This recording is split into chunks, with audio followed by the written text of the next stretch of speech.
On that note, I'm going to step away from the news desk and walk over to the bench where the Principal Secretary for Housing and Urban Development, Charles Hinga, is in the house. Good to see you, PS. Good to see you too. How's things, all right? Going very well. I'm going to try and not make you sweat too much tonight, huh? I can tell you I have lost a lot of weight.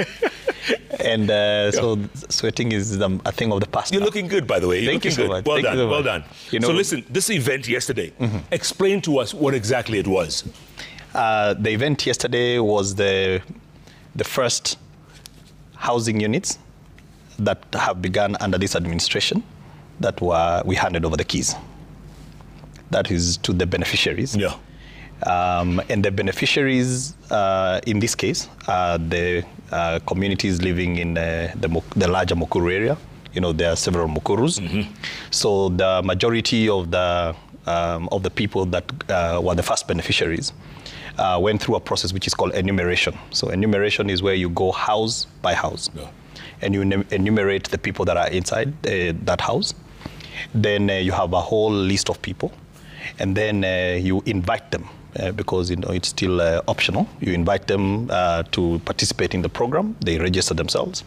And because they have different income capabilities, they choose what typologies based on their income they want to stay in. So there are those, the lowest category is what we launched yesterday, which is the bed sitters, which are over 5,000 that are on that particular site. And then we have the 1 bedrooms, which are still under construction, and then the 2 bedrooms. So the ones that participated yesterday were largely from Riara village, it's called Kijiji, and Marigoine. Now, it is important to understand why we went for those 2 settlements. Right.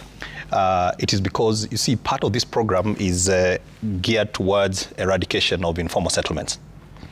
Now, informal settlements are of 2 types.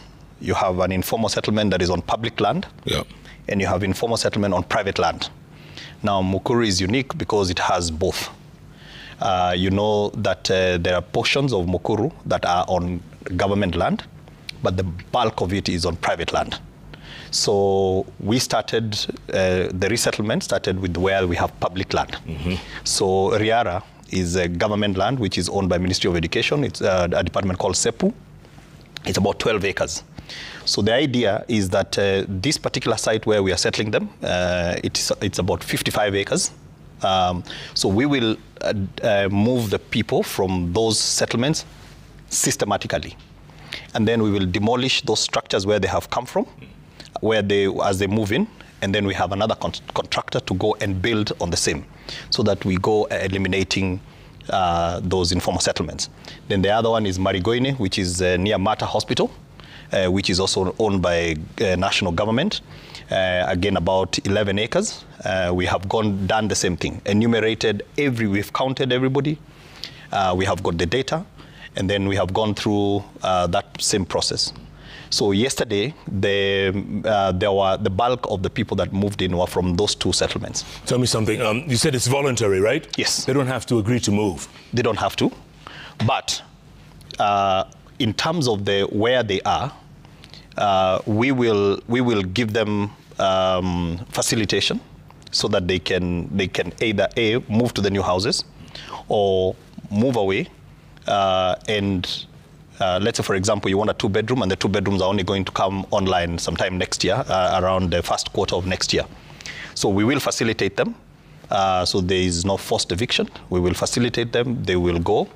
And that is what we've also seen in somewhere like Kibra, so where we enumerate them. The reality of the matter is that all of them, right, all of them do take the offer. Okay, speaking of offers, these are bed sitters, right? So the first one were bed sitters. But, how much are they paying, these new residents? How much are they paying per month? So they will pay 2,800 shillings per month, but it is not rent. It is rent to own. You know, Jeff, many people have worked, our fathers worked in this city for many years and went back to the village to retire there, having owned nothing. So part of this program is it gives you the right to own.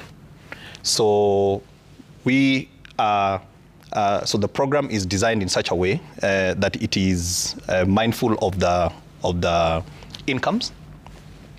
And so therefore, you will find that whatever they were paying for that shack, which is, has no basic facilities, has no water, has no toilets, they'll pay almost similar amount of money to come, and they will own.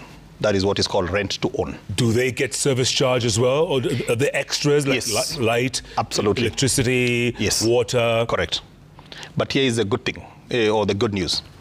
In terms of the services that are that they will get, we have, through this housing program, there is quite a number of subsidies. Because we know, for example, in there, the service charge will be about 3,000 shillings per month. So 3,000 is already more than the mortgage or the tenant purchase that they will pay. Yeah. So, and because these are the most vulnerable in our society, so government steps in and provides a subsidy of 2,000. They only pay 1,000. For service charge? For service charge. Then... so that's from 2.8, now it's 3.8? It's 3.8. It's 3.8. And then they will also pay 200 shillings. 200 shillings for insurance. So we, and insurance is important because, should anything happen to you, there is a life cover, and it means that there is 10 years of security. So that is how we've designed it. But Jeff, sometimes we get too caught up in the structure, and think about the four walls and a roof. I think if you indulge me for 1 second, what this program is doing is dignifying people. Jeff, there is something that is happening in our country that we don't talk about a lot. One of them is that the most vulnerable people, the poorest in our communities, end up suffering what is called the penalty of poverty. So you're poor, but then life decides to punish you more. And how does that happen? In that Mukuru area, we did a study. And we found out that the communities there pay 172% more for water than you and I pay. Because they don't have piped water. Water is sold by, bowsers. Yeah. And, you either take it or leave it. So they pay 172% more than you and I get. 2, they pay over 140% more for electricity. Most of them are illegal connections. And 3, they pay to use a toilet. When you and I, Jeff, have the luxury of having 4 or 5 toilets in our own homes, and something as basic as a toilet, because it's not even something that you think about, they pay to use a toilet. At night, because of where the toilets are, they are in bad conditions. They have to use kasuku, tin, to relieve themselves. That's where you hear about flying toilets and so on and so forth. So that is probably the lowest level of indignity. But Jeff, the reality of the matter is that is almost 70% of our urban population. That is how they live. So this program, at the heart of it, is about dignifying our people. And then we have done a little bit more. So we are giving them what is called livable communities. What they are getting, like in that Mukuru city, we're calling it a city because, Jeff, in that place, they have running water. They have in the apartments. In the apartments. They have electricity. They will have a prepaid meter. They have cooking gas, piped gas. Okay? And which they pay for, obviously. But it's prepaid. Yeah, which they pay for. Because remember, they still have, whether they use firewood or they use charcoal, they still pay. But it is unsafe, and they have all manner of health issues. Cooking gas is clean. So it's also good for our, climate change agenda. But it's also safe. But also, you only pay for what you want to use. So let's say, for example, you want to get a cup of tea, and you only have 10 shillings. You can go buy gas for 10 shillings. And then you go and, fend for the day, and then you come back. So they have got cooking gas inside the home. And then there is something else which has become a basic right, or a basic utility, and that is connectivity, internet. So we have given them fiber to the home. And then on top of that fiber, we've given them something which is called triple play. Triple play is they get a high-speed internet connection, okay? When I was there, I tested, it was over 70 megabits a second. All right, I don't even get that kind of speeds in my place. So they will get internet connection. Number two, they get what is called IPTV services. So for 10 shillings a day, 10 shillings, 300 shillings a month, they will have high-speed internet. They will have 70 channels, 70 channels that they get as a bundle. And then while they're inside their own homes, they can make calls over the internet, you know, what is called voice over IP. Correct. Then inside that settlement, Jeff, we have ECD classrooms. We have a primary school that we are building. We have a JSS and secondary school. As we speak right now, we have an outpatient health facility. They have a strip mall. Okay, Jeff, I don't know where you live, but where I live, I don't have a mall inside my estate. They have a fire station inside the estate. And of course, you know, they have other facilities, CCTV camera. So basically, we are taking what you ordinarily associate with high-end living, and we are providing it to the most vulnerable people in our community, and they don't have to pay more. But at the same time, Bwana PS, they're not used to that kind of lifestyle, you know, for lack of a better phrase. Absolutely. They're not used to all these goodies, yes. All these. How are they going to adjust? How is this sustainable? Jeff, it is, so first of all, let me put it this way, and I want to put it in the most respectful way. You know, sometimes we've actually looked down on these people. And even sometimes the way we talk about the most vulnerable in our community, we talk down on them. You know, even the words that we use, Vitogoji Duni, you know, it is like the forgotten. And yet we forget, Jeff, you didn't choose where to be born. I didn't choose where to be born. And neither did they choose. So first of all, can we first of all treat them as Kenyans that have got the same rights that you and I have? So that's important.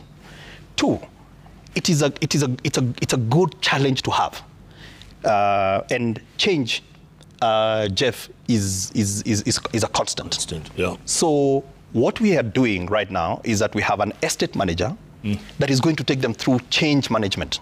We are going to train them, you know. But, you know, so what are we talking about? They already are using some of those services, but it's only that they pay more. So they already use water. The only thing is they don't have running water. So they will learn how to use the water. They have instant shower, which is hot showers. So maybe they're used to, you know, warm, you know, boiling water, but now they will use an instant shower just like you and I. So just like the way you and I were not taught. You know, we didn't have to go to any particular school to be taught how to use those things. So they will adopt them. But at the heart of the program, Jeff, is that, and it's a mindset shift. They are homeowners. And you see, a mindset of a homeowner versus a mindset of a renter are very different. So they've come from renting, but this is their home. So one, we've already have a very long discussion with them about taking care of the property they have, because that is your property. Yeah. You know, in the future you may want to sell it, but if you have not taken care of it, how will you be able to sell it? Do they get a title deed at some point? Absolutely. Yep. Yes, they get a sectional title. Yeah, they will get a sectional title, which is in line with our Sectional Properties Act. Yeah. Yeah, so everybody is going to get a title. And then, Jeff, I am a strong believer that the journey out of poverty begins with ownership. Own something.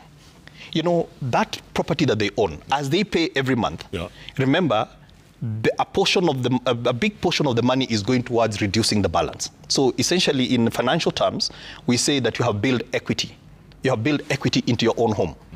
And you can actually go and borrow. You probably borrow against your own property. If, let's say, for example, you want to start a business. Yeah. They will do the same thing. That's why we are emphasizing on ownership. Not that we have a problem with rent. Anybody who wants to rent, that's fine. There is properties to be rented. Yeah. But we are very clear that we want Kenyans to own. It also helps to deal with the perennial politics that we have, Jeff, where majority of Kenyans, because they're majority, majority of Kenyans don't feel like they have a stake in this country. So by having an ownership, they actually feel that they belong. Yeah. You know, just like you and I. So, but you and I will never get a house. Who said that? Despite the fact that we get our, you know... But you can. You will get. Salaries are deducted every month. Absolutely. That there is a house for everybody. Even you and I. Where do I get my house? Go to Boma Yangu, first of all. You know, there's been a lot of noise that has drowned the message. There is a house for everybody. So what you have in Mukuru, and I want, if you give me 1 minute, I explain the difference between the two. Mukuru is social housing.